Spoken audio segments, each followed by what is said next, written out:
what a year for gaming 2023 was, and in this short video, I'll try and keep it concise.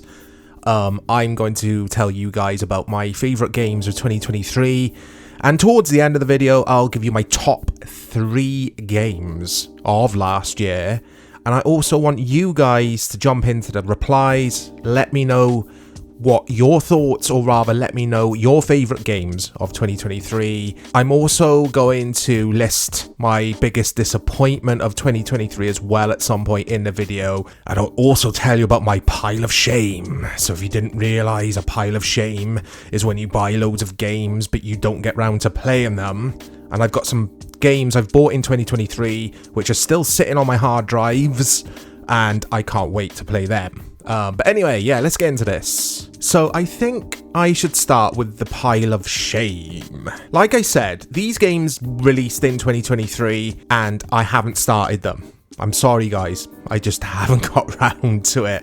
Let's start with the obvious one, Tears of the Kingdom.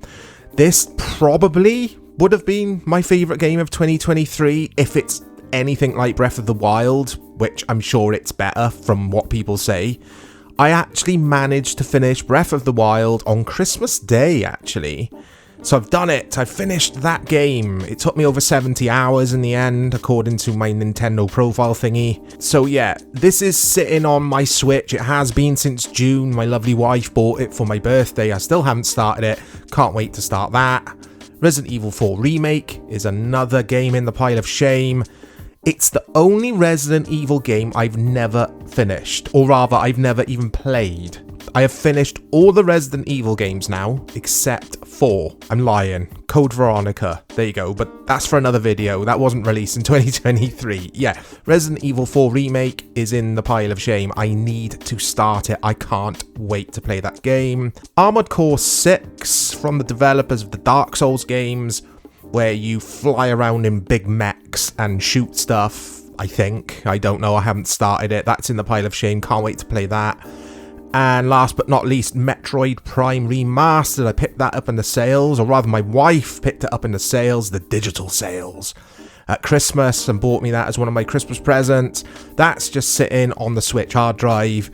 Has the Switch got a hard drive? I don't know, but anyway, it's sitting on the memory card or whatever you want to call it, and of course the Switch has got a hard drive. Come on, Chorizo. Yeah, so Metroid Prime Remastered is another. I can't wait to start it, and do you know why, guys? Do you know why, or do you want to know why? I've never played a Metroid game. Yeah, I know. I hear gasps in the audience, but I've never played a Metroid game, so it would be a good place to start, I guess. So I think it's a good time to move on to biggest disappointment of 2023. Now, I did review this game on the channel. This footage here is from my review on this channel. At the time, I said that this game, well, you all know what this game is. It's Starfield, you can see it, but I did give it a 9 out of 10, I think. That was after like 10 hours of gameplay. My reviews tend to be more first impressions than full reviews, because I play like 10, 15 hours of a game and then give you my impressions, which probably isn't the best way to go around a review. But yeah, the first kind of 10, 15 hours I was really enjoying, which is weird because some people say Starfield doesn't really get going until you finish the game and then you go on a rerun of it or whatever. But this game was such a disappointment. Again, with hindsight, such a disappointment. Would I give it a 9 out of 10 now? Not a chance. Not a chance. It just gets a 7, maybe even a 6 out of 10. Bethesda really need to go back to the drawing board. They need a new engine rather, and I think we'll see a new engine, or I hope, for the next Elder Scrolls game. But yeah, Starfield, we all waited for years. You can't fly around and just land on planets, and you can't explore the planets with vehicles and that kind of thing. The story was just really bland, and the voice acting was also laughably bad at times. So yeah, Starfield is my biggest disappointment. I don't even have to think about it. It just sticks out like a sore thumb. But anyway, I told you this video was going to be short, didn't I? So let's just get to the top 3. In at number 3 is a cool little indie game called Juice Hunt. So this makes my top 3. I hope I've pronounced the name of this right. Juice Hunt, yeah, I love climbing in video games, and this game is just about scaling a really huge mountain, maybe. It's not that simplistic in design. I'm making it sound simplistic. It's just a lovely game with a story to uncover as you venture up the mountains and up the up places. And it's just a beautiful game. I loved the art style. The story was okay, but it's just the gameplay. It's a type of game where you can just listen to a podcast or listen to your music, because what I do. And yeah, just experience this beautiful game. So, bit of a strange entry maybe for some people, but that makes my top 3. Number 2 is Cyberpunk 2077 Phantom Liberty DLC, and we also got the version 2 update. So basically, I own this game on Series X anyway. I thought I'm going to buy this again, because I'm a crazy person, on PS5, so I get the trophies on the PS5 and that kind of thing, and just play it from the beginning, because version 2, it's a different game now. It's just a different game. So I did that, and I finished the Phantom Liberty DLC. It is superb. Some people will argue you can't have a game that was released in 2020 as one of your games of the year 2023. I disagree. Cyberpunk 2077 is just, like I say, a different game. They should call it Cyberpunk 2023.